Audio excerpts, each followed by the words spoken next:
It's a pleasure to be here with all of you and to have this opportunity to introduce Jennifer Adams, who is Professor of Communication and Faculty Development Coordinator and Chair of the Department, and I'm sure many, many other things to her colleagues and to her university, and who is in a way one of my academic grandchildren, since her doctoral advisor was Bill Rollins, and I see Bill out there, and I'm so pleased that he could be here too, in attendance. Hello, Bill. Hey, bud. Okay. He's So, here.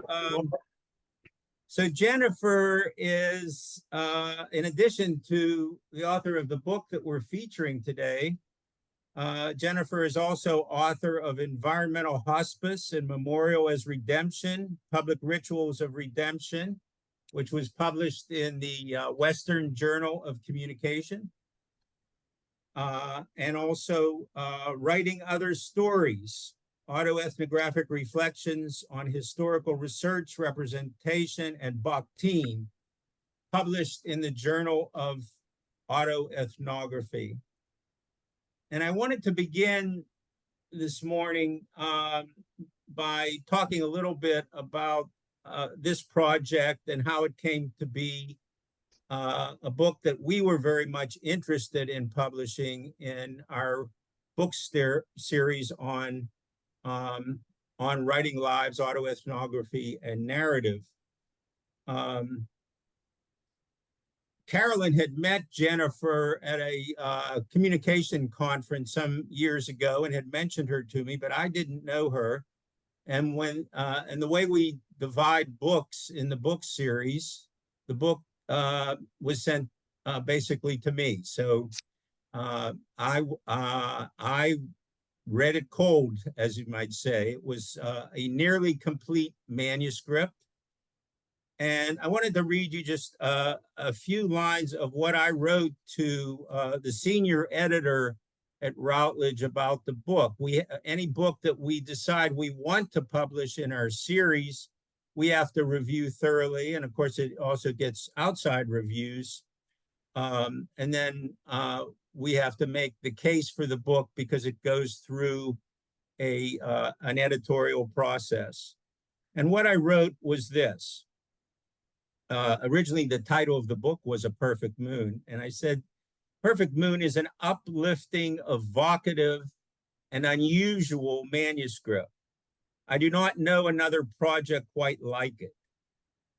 Jennifer wanted to show how meaningful this project became for her over many years. And I want to stress that, many years, as well as how her story, that is her story of Lillian and Harry's story, could be communicated to students in ways that would make it possible for readers to, and I used a quote from Robert Coles, to take it in and use it for themselves.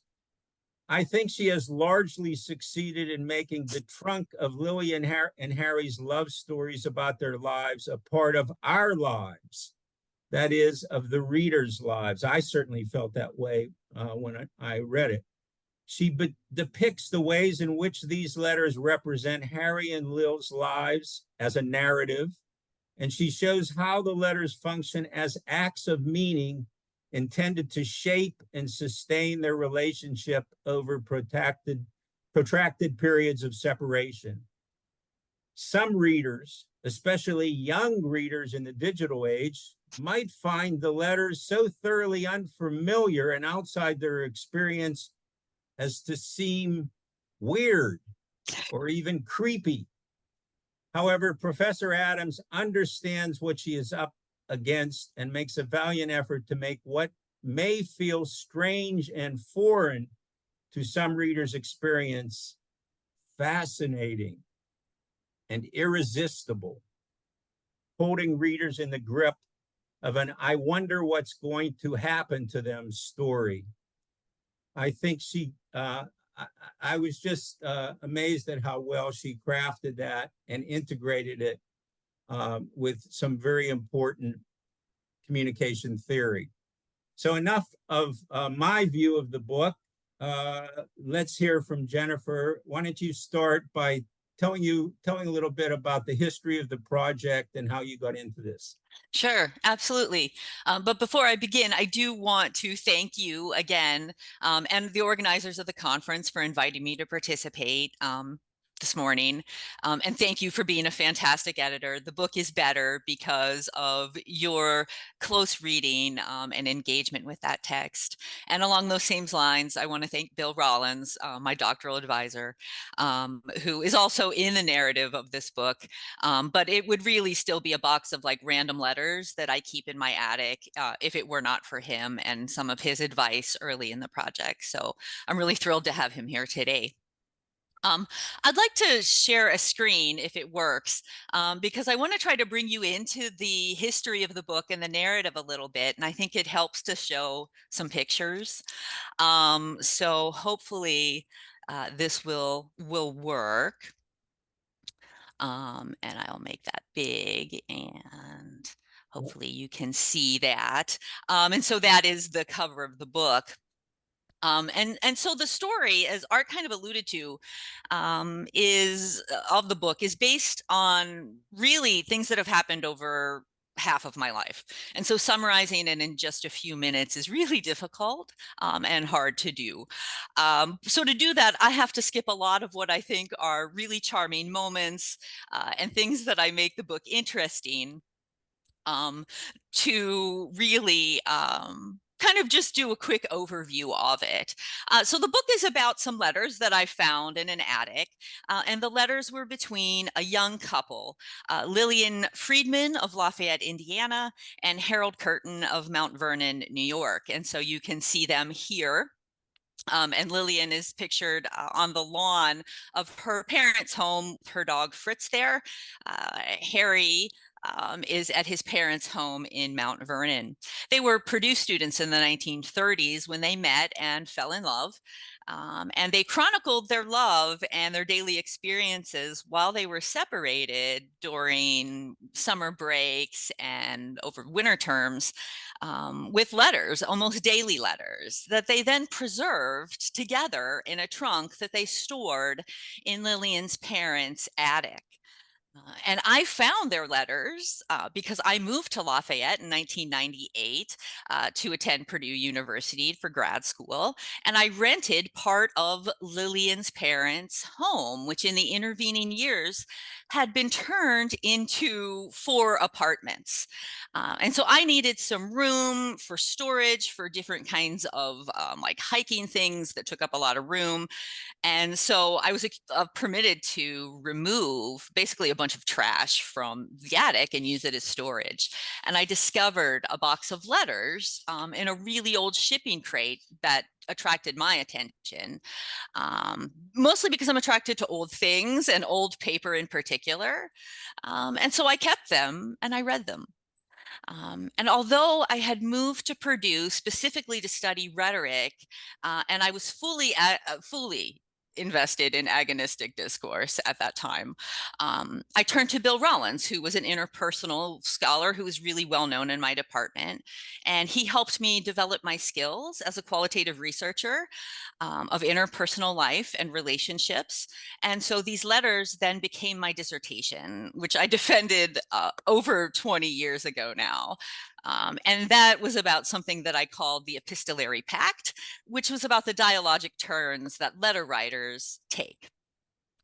At that point, I thought that the letters were really just, here's another picture of them together in Atlantic City to sort of change it up a little bit. But after my dissertation, I decided that these letters were just too personal for me to continue working with them. I had been in contact with a distant relative who told me that there were no descendants and that there was no one in the family who was interested in the letters. And because I never had permission, and also because I didn't have copyright, I could not use the entirety of their letters. I could use it in my dissertation as a fair use, but to use the entirety of the letters were really impossible. And I had a lot of ethical problems because the letters are very, very personal. And so I put them away. I put them away for about 15 years. I continued to do archival research. I was still very attracted to historic discourse.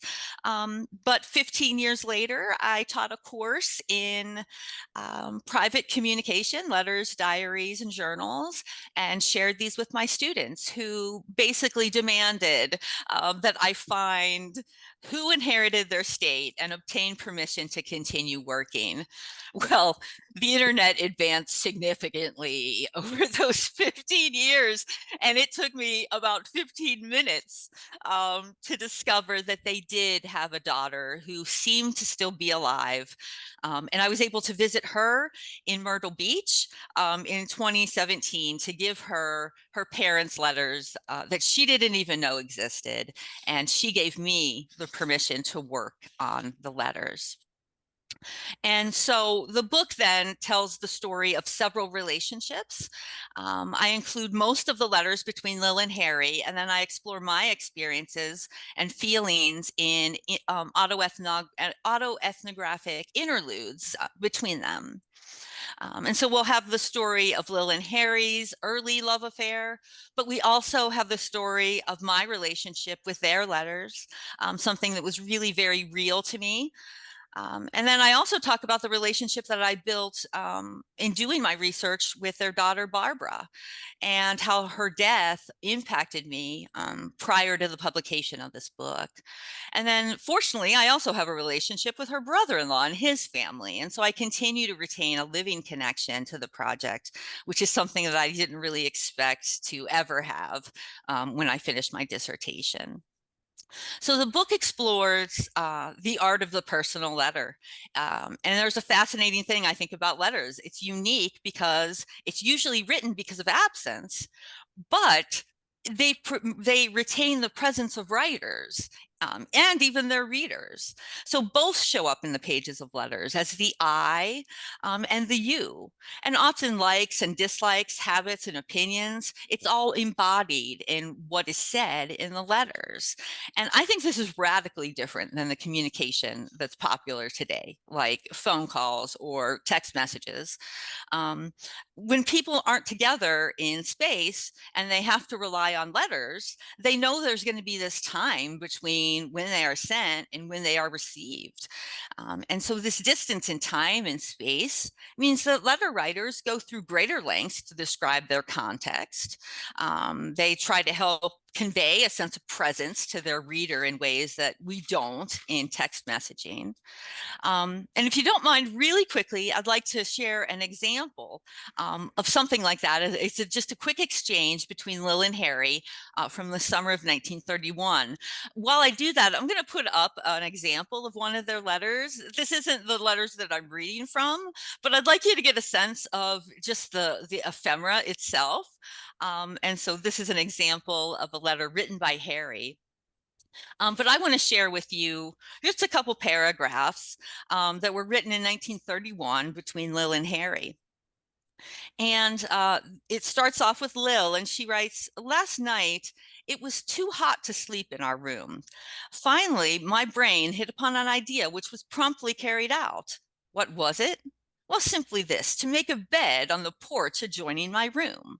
Mother accepted an invitation to accompany me on my idea, which materialized. And so, dearest, I slept beneath the stars with the moon that you saw 1,200 miles away watching over me. Tonight, it will be a full one. And again, I shall look at it and hope you too see it. Does the moon have any effect on you? I can't say that it alone affects me. Yet when it is lovely and the stars are twinkling in a dark sky and all is quiet, I love it. In fact, I can't see how anyone could help being so favorable to such a beautiful sight." And then 3 days later, June 30th, 1931, Harry responds and he says, "Lil, It's a living hell out here without you. As I write this letter, I can see the full moon, which so fascinated you. Its full face seems to be grinning at me, and I think if it had the power of speech, it would probably say, "You darn fool, you are just writing nonsense." Probably that heavenly body doesn't know that when one is so deeply in love with the most wonderful girl in the world, one is apt to write or say anything. And so if you can really get a sense of sort of the exchange that happens between them. Not everything in their letters is love and swing music and bathtub gin. The country was reeling from economic depression, anti-Semitism, and other racism are common and appear in the letters. Sometimes Lil and Harry disagreed. And so I explore a lot of these tensions that arise. I could go on really all day about the letters. So I want to stop because this is supposed to be a conversation. And I'm going to stop sharing my screen here. And I want to pause to allow Art to ask some questions. Okay. Well, let's talk about a little bit about letter writing as an entrance into subjectivity. Because one of the things that I was struck by when I first read the manuscript and then subsequently the book, of course, was how you entered their subjectivity through their writers. You didn't know anything else about them. You did retrieve some photographs, of course, but as you work through the history of the project and continue with your dissertation and then subsequently with meeting a member of her family, you form an image of them. And I'm curious about your thoughts. I know you teach relationships, interpersonal communication, and you've already mentioned a little bit about what may have been lost as we've moved to text messaging and abbreviated forms of communication. But how did and I'm also curious, I've never really asked you this question before, but how your image changed over the long period of time from when you first started reading the letters and got a certain impression to much later on when you knew more of the details of their lives. Yeah, yeah. I mean, the interesting thing about the letters is um, I found them at a certain point of my life. And so it was August of 1998. I had moved to Lafayette alone.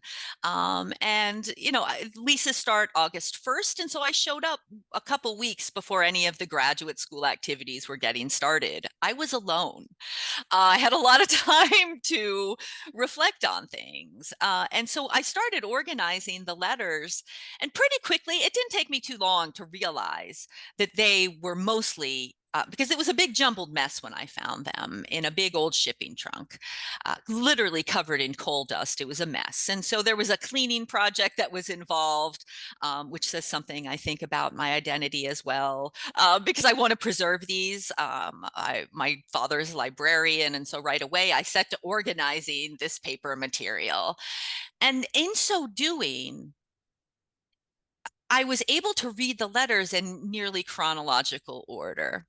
And something to, that that that struck me as a person at this particular time in my life was I always considered myself to be something of, I don't know, outside of the mainstream in certain ways. And the letters begin with a hitchhiking experience in 1931. I didn't know anyone hitchhiked in 1931, but Harry, his freshman year of college, decides that he's going to hitchhike. And so the letters actually begin with a series of uh, Western Union telegrams between people that know Harry, his friends, and Lillian, and the parents, Harry's parents, who are like, "Where is he? Where is he?"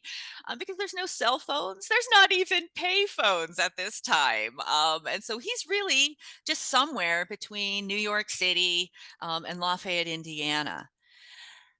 As I started reading these Western telegrams, the fear in his parents' voice, ah, just struck a chord with me. Mm. Now, at the time, I was sort of amused because, again, I'm young and I'm like, what a rebel. You know what I mean? Like, he didn't care what his parents thought. He's going to do his own thing. As the years have passed and I've read those over and over again, I don't have children myself, but, most of my friends do. And I can recognize more deeply that fear. In any case, I read the letters chronologically to get back to that point, and it allowed me a window into who they were. They started writing these letters very soon after they first met one another. And so their full subjectivity is on display in the letters. Not only are they trying to create presence so that the other person will remain engaged and understand what they're talking about in the letters, but they're trying to get to know each other. Like, is this person a potential life partner? And so they're asking questions about like small things like what kind of cookies do you like? And then very subtly things about like, how many kids do you think you might want to have? You know what I mean? And so you see this, the way that their individuality merges into a relationship and how that's negotiated. And then I also had to negotiate a lot of that because there's things in this letter that, as a reader at that time in the late 20th century and now in the early 21st century, just don't resonate well with me. You know what I mean? Like, so there's certain, for example, judgments that are made about novels that they read, that I find to be troubling.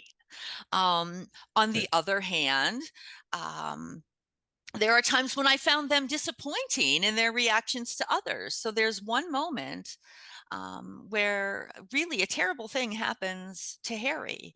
It's in 1932. He's working as an intern in a pharmacy in Queens, and this is during the Great Depression, and people are losing their jobs. And a man across the street loses his job and then jumps out of a seventh-story window onto the street. No one knows what to do on the street. And so while they're waiting for the ambulance, they bring the guy into the pharmacy thinking a pharmacist can help, but it's being run by an intern at that moment.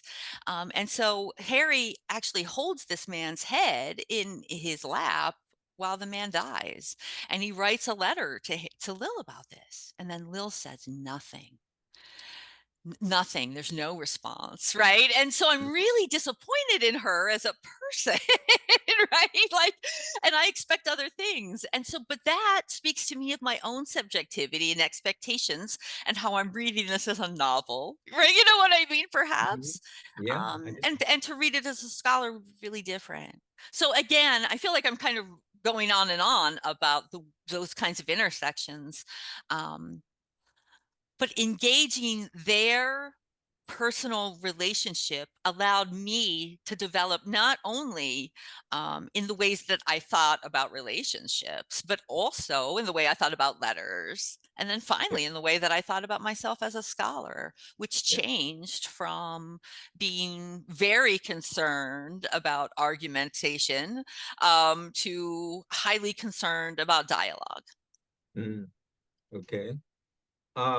And another thing that struck me, and you've sort of alluded to it here, but in teaching interpersonal communication, which I haven't done now for a number of years, but one of the things we used to talk a lot about, and also in more personal relationship classes, like I taught a class on love and the performance of love, is how they were negotiating the rules for their relationship. And it seemed to me, in my recollection, they weren't entirely agreed on the rules for their relationship.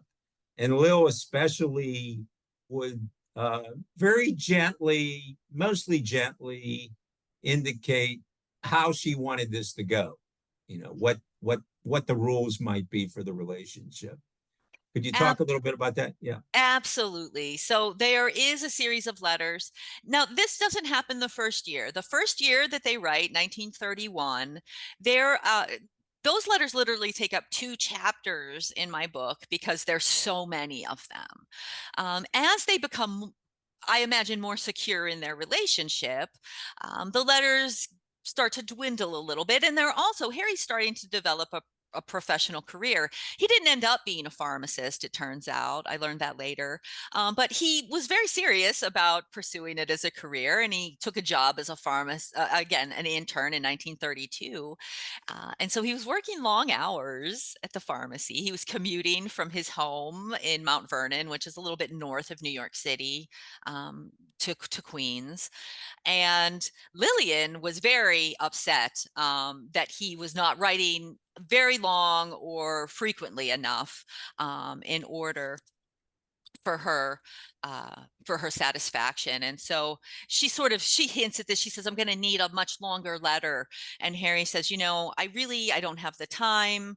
He actually says, I've located the letter really quickly. He says, I get home at 12:45 a.m. and I'm in bed at 2.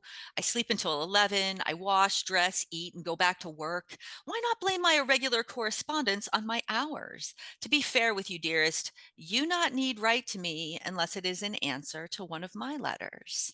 And Lillian will have none of this. And so her next letter, dated literally the same day that it's received. And so back in the 1930s, they would do a postmark when the letter went out and then when it was received at the home post office as well. So it was really easy for me to be able to track that. I just set up a calendar and I could see how long it took for responses and that kind of stuff.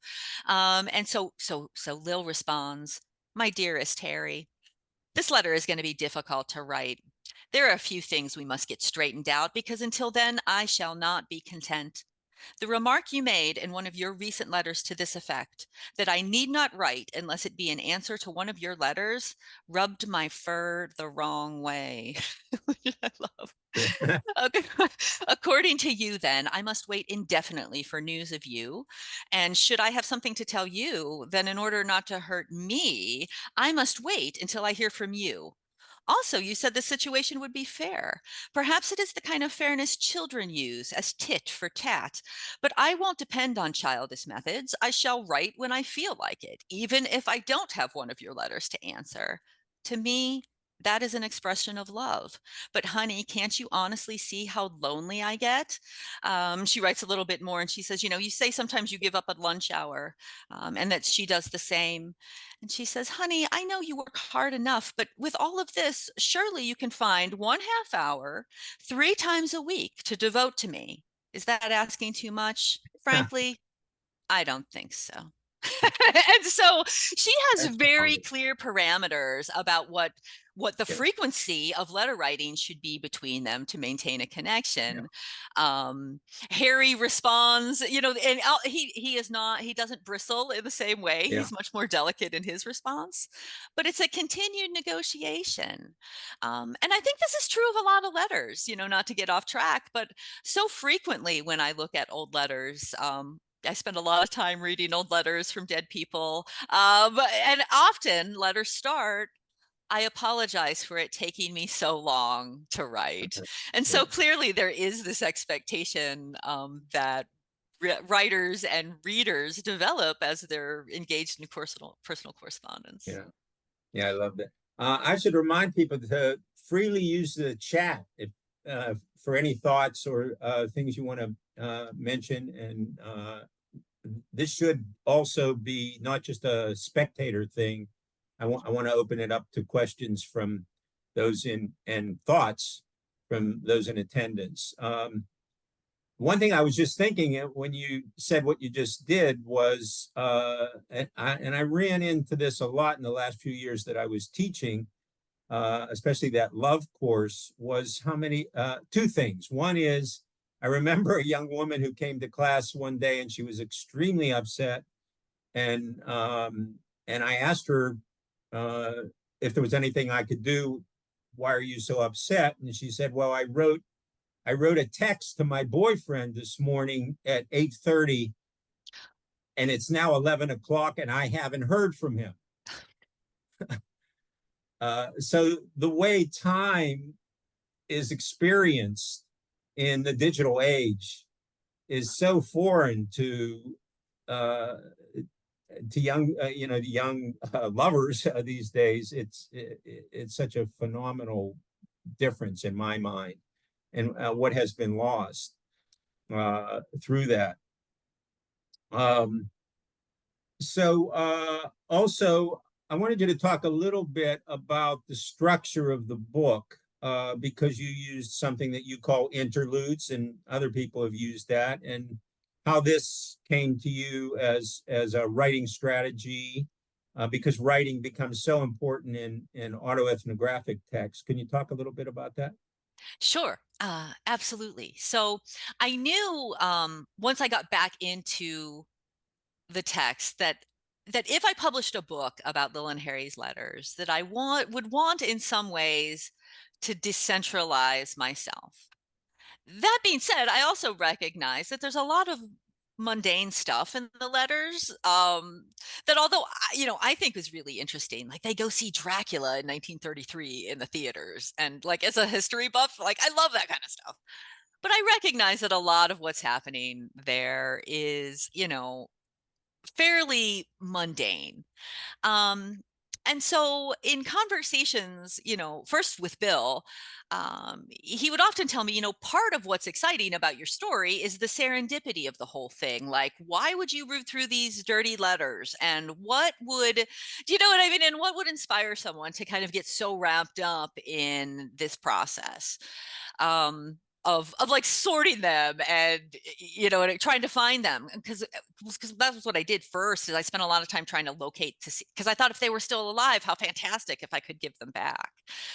Yeah, but they were unfortunately deceased, and so I honestly, um, what inspired the interludes was in I found their daughter, I wrote a letter to her after I discovered her on the internet really quickly, and Bill and his partner Sandy reviewed the letter for me. I was very nervous about sending it. I wanted people to like make sure it didn't sound creepy, to use art's terms from before, and so partly, that I was inspired to just use their letters, but Bill, was reminding me that this story is really important. So in I believe it was 19, as you mentioned, Carolyn Ellis was teaching a course. Well, it was like a course. It was that NCA Hope conference, which is like the Faculty Institute, and it's for like Slack professors and professors who teach undergraduates to be able to get involved in a subject matter. And so I went to that, and Bill was also doing a seminar there as well. So it was really fantastic for me. I knew I wanted to do something with these letters, and so Carolyn really inspired me to kind of think about my role, which was really hard for me to do. I was, again, although I read a lot of dialogue and I did qualitative work through my graduate program, I also was struggling with the discourse of our discipline, which is often like in the third person and really kind of serious and sometimes argumentative. You know what I mean? And so I struggled a lot with that. And so taking her seminar allowed me to really open it up. The interludes are actually written so that I can have, or imagine that I can have, a relationship with the reader. And that idea emerged in conversation with Bill and with Carolyn at that conference as well. And so Bill and I talked about it at breakfast, and then I tried it out in the afternoon when we're doing free writes. And so what I'd like to emphasize here is the importance of community. Like in a lot of ways, this was a really isolating project. Like I'm sitting around with some dead people's letters a lot late at night. I wrote the book, like sometimes I thought I was being haunted. You know what I mean? Because it was me and these letters, and they felt so real. Um, but what inspired the interludes and my ability to reflect on that was the community that I had, both my scholarly community and then my friends who were encouraging me to be like, that's really cool and weird that you're doing that. you know? And um, so I think all of those things came into play. But again, it's a lot, again, a part of my identity is in the value of history. And I think some of the things that we lose as we move forward really fast into a digital space, that I think has a lot of value, but is really different than the values that come from letter writing. Another thing that that I was thinking about too, and this relates to some of Carolyn's research with Jerry, her Holocaust survivor over a number of years, was when autoethnography really got off the ground in the 1990s. It was more the first wave of autoethnographic work was very much auto, beginning with the writer's own experience and looking back on sometimes traumatic events and so forth. But as it's moved forward, also more and more through Carolyn's work and through your work and others, it is also related to projects separate from yourself, that is, interview projects, or in your case, encountering with other texts.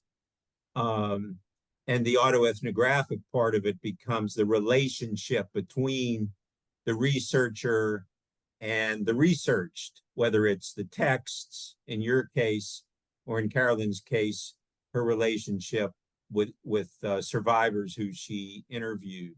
Right. And I think that's that has been really an important development in autoethnography, so that now there's so much more, people are talking about collaborative and duo and all these other forms of autoethnographic work. And I really congratulate you for that. Yeah, well, I came from a dialogic perspective, but I really admire the values of autoethnography. And in fact, I did this weird thing in my dissertation. It didn't seem weird when I was doing it, but at the time I look back on it, I'm kind of like, I don't know what's going on here. But I don't say I'm doing autoethnography at all in my dissertation, but I lay out what I think the values are of autoethnography. And I try to say, I'm trying to read these letters in the spirit of doing this particular work. And so I say it's kind of weird because I think I just hadn't formulated exactly what I was doing, because what you just described, that I'm having a relationship between them, is actually what was happening. And I just didn't have at that time the scholarly knowledge, you know what I mean, or experience to be able to frame it in that way. But mentioning Carolyn is really important here, I think, because one of the struggles that I had working, so I have my own ideas about finding the letters and what that meant to me, and that all comes through autoethnography and through the autoethnography. But I'm also revealing deeply intimate things about people who are strangers and who, in my case, couldn't even really give their permission. And so I struggled with that a lot of for a lot. And I write about it in the book. Like, is this voyeuristic behavior? Is that what I am enjoying here? Because the reason the letters are so good is, I mean, one, because they're good writers, but two, because they were pretty much assured of the privacy, like that no one else was going to read their letters. And it's just because they forgot them, like literally that they forgot them when they moved, that they sat there through their whole lives. And then I find them 65, 70 years later. And so I deeply worried that it was a voyeuristic project.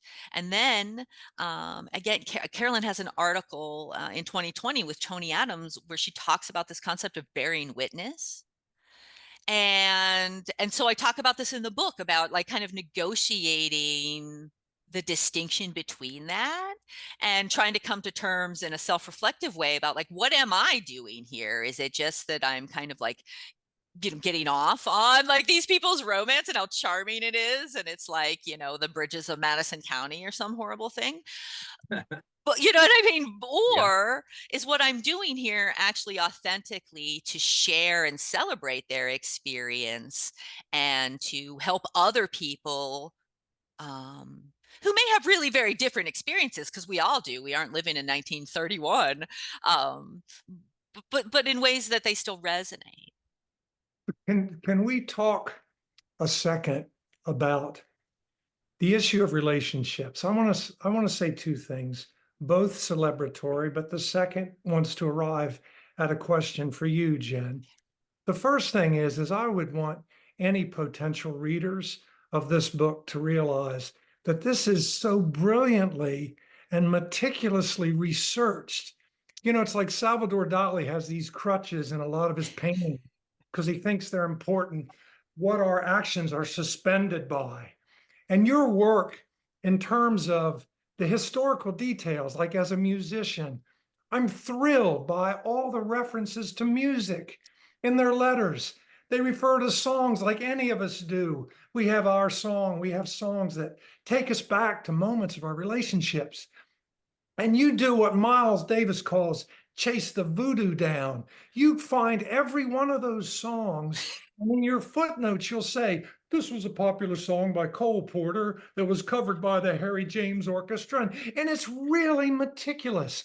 And you found, the Auburn car, that Lil drove, all these details, pictures, just meticulous. And I just love that. And I want to celebrate that.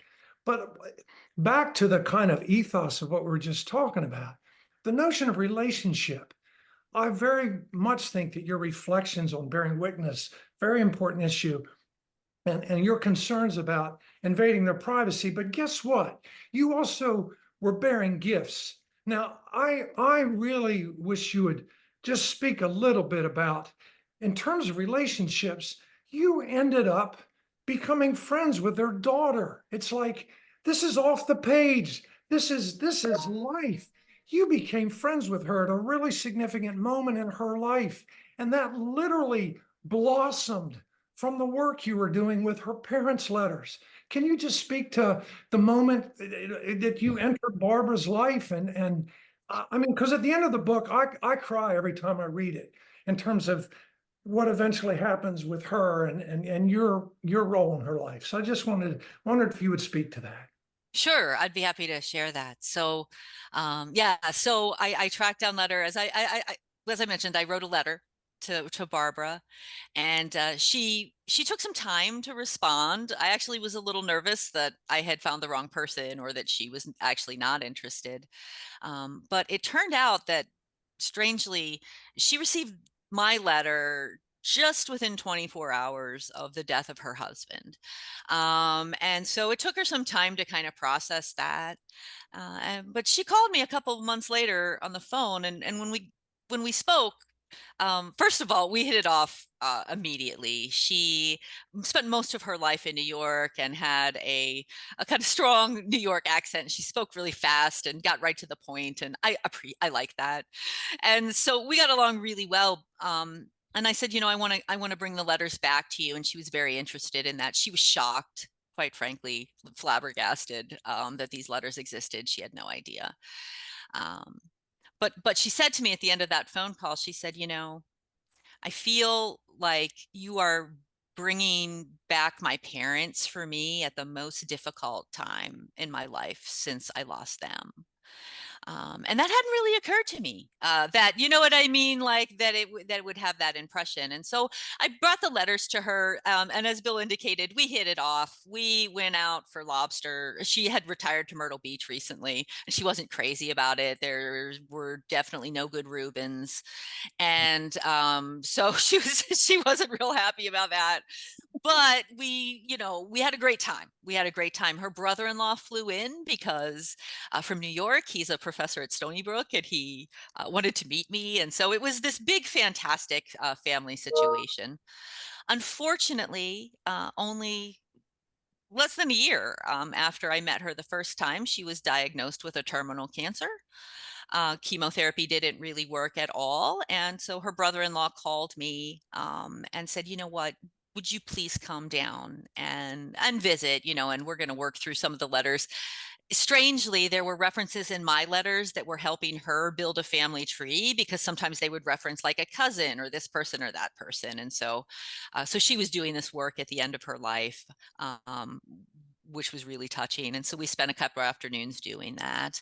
And I want to just say, when I arrived that second time, they greeted me like I was family. Her brother-in-law's family, or her sister-in-law, her mom is an Italian immigrant, and she had made like giant amounts of food. And you know, they, instead of going to the hotel, they wanted me to come directly to the house. And so they were really, really warm and embracing. So there were a couple things that she wanted me to track down for her before her time was up. And one of them was she had always had a rumor that her parents eloped, and she wondered if I could find that out. Oh, go ahead. I'm sorry, Art. We have 5 minutes. I just want to give some other people a chance to ask you a question because we only have about 5 minutes left. Okay, I'll just get to the end of it then. So in Okay. any case, she unfortunately passed away. But one of the I think really touching things is that her brother-in-law was able to read her parents' letters to her as she passed away, and then they were able to communicate with me right after that moment. And so the last thing she heard on earth were the love letters between her parents. But yeah, so I'm sorry I took so long. I get really wrapped up in talking about them. No, But yeah, I love the passion and enthusiasm. It's fantastic. You and from Bill. Several people have put statements and questions, and you might want to respond to those at some point. Mavi, are you still here? You had a question, Mavi? No. Natasha? Yes, I'm here. Okay. I just I am sort of the end of a line, well, except for my children, and I have received all of the family documents, all these journals, letters, photographs, just the legal documents, all this stuff. And I just want to look at it and go through it in an intentional way, in a way where at the end of that process, I can produce something that is a reflection of that human experience of these people that went before me. And so I wanted to sort of see if you had any advice about that. yeah, and I do. I mean, I think that it's really initially frustrating getting used to their handwriting, but persevering and tracking down, just sitting down at night, Googling things that they reference and trying to figure out, what does that slang mean? Or what was that song that they're referencing? Really kept me in the moment, because it's really hard to sort through all these random documents and what's important and not important. But I think that's really a fantastic gift that you have. And I'm sure there's a ton of very interesting potential in doing it. It's just, I think, not being overwhelmed. And in your case, it's your family. And so I'm sure there'll be a lot of emotional things that can come up there for you that didn't come up for me because I didn't know them. Peter. This is a great session. Thank you, Art, and thank you, Jen, for the wonderful dialogue. Could you talk about, Jen, whether and to what extent these letters seem to you to be timeless? Because in your storytelling, I hear timelessness, but I also hear tightly bound in space and time. And I wondered if you wanted to speak to that. Thank you so much. Yeah, I mean, of course, that's a really big question, and timelessness, I think, might be more than I would say, because letters aren't timeless. I think I honestly, although technical people disagree, I think that they persevere in ways that digital technology doesn't. And I think it's more interesting to sort through. But letters are bound in time and space, and they are highly reflected in the way a contemporary person reads them. But at the same time, and in fact, whether they'll read them or not, I was in the Ken Gergen session yesterday when he mentioned like that students don't really seem to read anything anymore, right? Like, so there's a challenge to letters in general. But there is something timeless about the human experience. And that was one of the things when I first got into it that I was like, what can we retain from what seems like an archaic courtship to relate to now for my students to kind of understand the nature of interpersonal relationships? So that's my short answer. Thank you. Thank you. Other questions? We have time for maybe one or two more. Natasha, yes, I'm glad to see you. Good. I think you're muted. Sorry. Just to kind of connect a couple of things, I was really interested in, so I hope this builds off what's been said recently. I was thinking about how culturally we're so hyper-focused on the written word, and I include myself in that because obviously I'm here for that reason, and I love writing. I've also recently started swing dancing again. So I read your book like cover to cover in the last 2 days because I just got so enthralled. And just thinking about communication through the body and wanting to point out that that's kind of what we don't get in this. And I was wondering about it the whole time, what other aspects of their relationship we're not getting. And I was imagining it and just thinking, yeah, there's just so much. I would love to have a conversation with you later because I have some other thoughts. And yeah, just thinking about that and it threw me. There were just so many little nuances and questions that I kept asking. And I wasn't surprised at the end when you met her daughter and she kind of like, I was curious about those initial impressions and her perspective on her parents compared to yours and just some of the ways we idealize, and also just what I said in the chat about my own current, like I used to write letters a lot actually when I was younger, right before the internet sort of cut that off, and how I've recently been trying to communicate with one person in particular, and realizing I want to cram so much into these emails because there is space, but like we're not in the same, we're not even in the same country, and yet the email itself, like nobody wants to get bombarded with all these lengthy emails, right, anymore. And yet, and what I'm finding is we're both finding ways to kind of like say the thing that we need to say, and then there's a little bit of metaphor too between dancing and as communication, and what we can learn about how we can communicate in that embodied way, and how that can translate into how we think about communication and writing. Anyway, I'll stop. Thank you. No, absolutely. Really And wonderful. I have 2 minutes, but I will say, and I tend to the more cerebral stuff. But you're right. There are a ton of implications about kind of like the phenomenological experience that these people are having. And it's interesting you mentioned dance, because they will often describe dance experiences that they have. And of course, there's all sorts of illusions, I imagine, that are wrapped up in talking about dance the way that they do. But again, there's a lot of formality for them and cultural norms that are tied up in how they can even express themselves through dance or reflections of dance. But I'd love to talk to you. We have Zoom, so Sure. we Yes. should have a Okay. conversation. I'll connect with you. Thank you so much. Fantastic. One other thing I wanted to mention that we had hoped to get into, but we're not going to have time now, is something you referred to as blue letters. And it reminded me, and I don't know, those of you who are teaching may run into this probably even more than I did toward the end of my teaching life, which was so many younger students who I came across expressed a real reversion to sadness.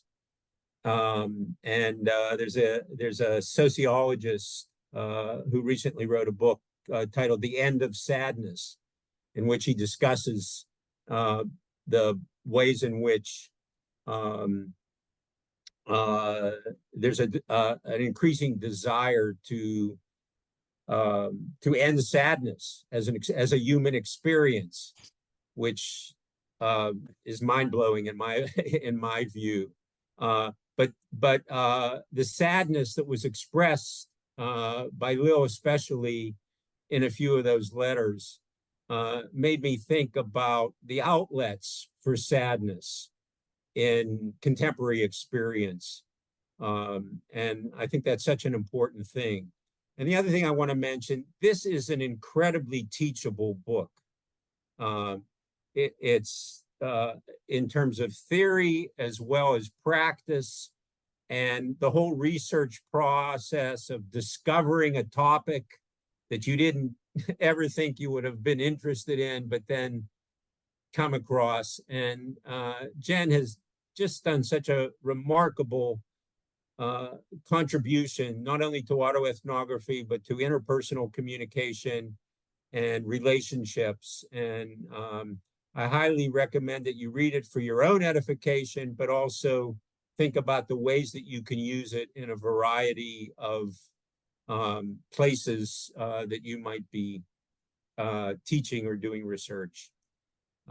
We have to give way to the next session that's coming in a couple minutes. So thank you very much. It's so great to see some of you who I, don't get to see very often. And I'm just, I'm thrilled by this session. Thank you.